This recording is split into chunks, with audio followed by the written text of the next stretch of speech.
Hello everybody, you're welcome back again to the Reggae Appreciation Society.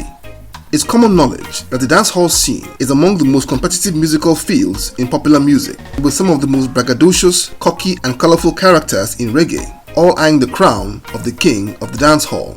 While the great U-Roy was always unanimously hailed as the godfather and originator, Yellowman has been celebrated as the king of that field for the past 4 decades and the one on whose back the global dancehall industry was built. Anyone who knows Yellowman or followed his career can testify that he's among the most peaceful DJs in that gritty enclave, always a dynamo of fun and good vibes, and was never known to have any beef with his fellow artists. That's why I found it quite odd that this senior statesman of dancehall has had a 2-decade-long rift with his younger colleague in superstar Beenie Man. Just like any other industry, the reggae artists that we know and love have rivalries and disagreements that often degenerate into lengthy feuds. But it's unusual for us to see such between two artists from 2 different generations, and unheard of for it to go on for so long. It's a feud that's been characterized by cutting remarks in the media by both men and has caused the likes of Shabaranks and Ikemouse to call out Beenie Man for what they feel is total lack of respect for a legend that paved the way for him to become who he is today. But how did this beef actually start? To get to the bottom of this question, we have to go back to the early 2000s, when a new crop of global dancehall superstars had emerged. This new set was led by the likes of Sean Paul, Elephant Man, and Beenie Man. Beenie in particular had been a consistent heavy hitter since the late 1990s, but Sean Paul's Dirty Rock album from 2002 has skyrocketed him into the position of the hottest DJ on the planet. Amidst all the huge waves that these new artists were making, Yellowman was by then a seasoned veteran and a respected trailblazer who had put dancehall on the global map, as he had been the first dancehall star to bag an international record deal when he signed for CBS Records in 1982. To all his younger colleagues, he was the undisputed king of the dancehall scene, and there was peace in the kingdom up until 2004. I believe rattled by Sean Paul's phenomenal Dirty Rock album that not only scorched the global charts but also bagged the Grammy for Best Reggae Album in 2003, Beenie Man released a banger of a single titled King of the Dancehall, a track that had Beenie Man proclaim himself as the apex figure in that field, a title that had belonged to Yellowman for more than 20 years. That claim shocked everybody, as it was a claim that not even 1990 juggernauts like Shabaranks, Supercat or Ninja Man had ever made. And Yellowman seemed calm about everything until Beenie Man would grant an interview in 2006 and made an even more bizarre claim to the throne. Beenie Man had told the reporter that he was indeed the new king of dancehall and boasted of a career that was longer than Yellowman's, and went further to state that the crowning ceremony was coming to make it all official. The truth is that even though Yellowman is much older than Beenie Man first started toasting on local sound system scene at the age of 5 in 1978, about a year before Yellowman would win first prize at the popular Tasty Talent Contest and became a household name in Jamaica. But ultimately, Beenie's claims are rubbish.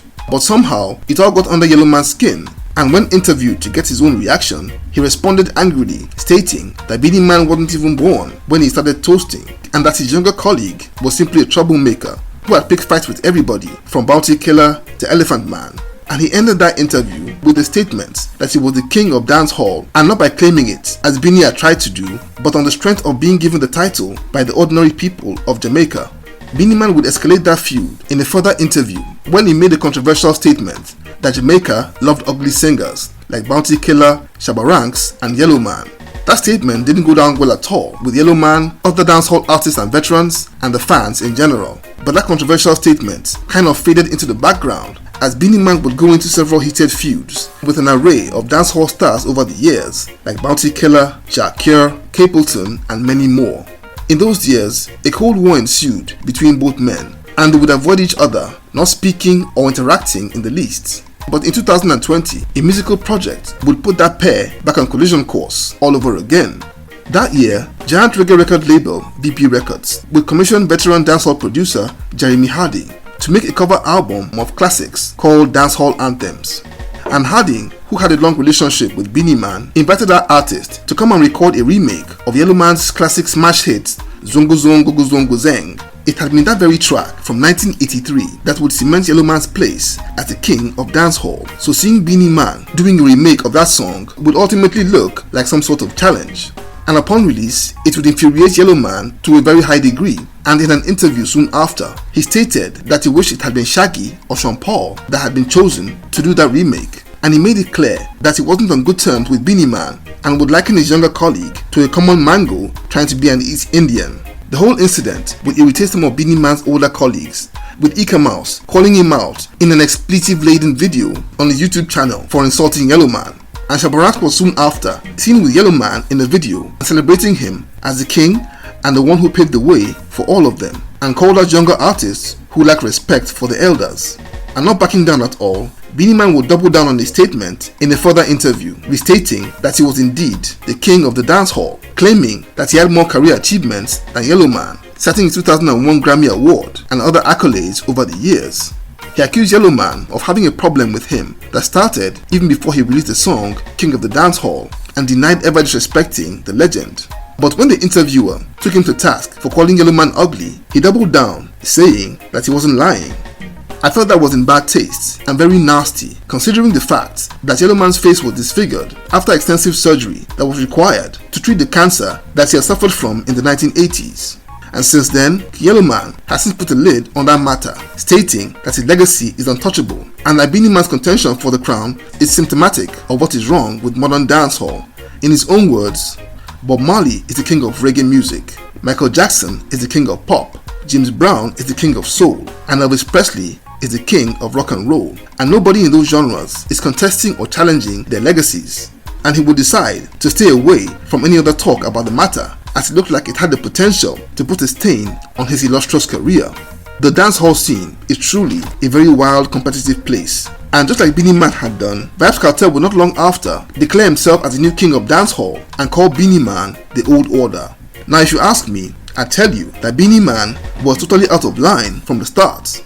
To begin with, it was a very cheeky move doing the song King of Dancehall, but given how competitive the music industry can be, it is ultimately excusable. But making statements in the press that he had been in the industry longer and achieved more than Yellowman is downright disrespectful. And finally, talking about his looks, totally inexcusable. Of course, Beenie Man has bagged the Grammy Award and has probably garnered more accolades than Yellowman over the years, but respect due just has to be given. King Yellowman's groundbreaking talent and brilliance will see him put dancehall on the international map, despite facing incredible odds of albinism and growing up as an orphan. He almost single-handedly made that subgenre of reggae an industry of his own and paved the way for everybody else after him. Beenie Man, on the other hand, though very talented, got incredible amounts of help from his uncle Sidney Knowles, who was an accomplished musician and the drummer with Jimmy Cliff's band. And ultimately, whatever he's achieved or will achieve in the future is simply building on a path that was beaten and paved by people like Yellowman before him. In simple terms, Beenie Man needs to humble himself. So there you have it. Thank you for watching the video today. Please leave a like, subscribe, and until next time, Jah bless.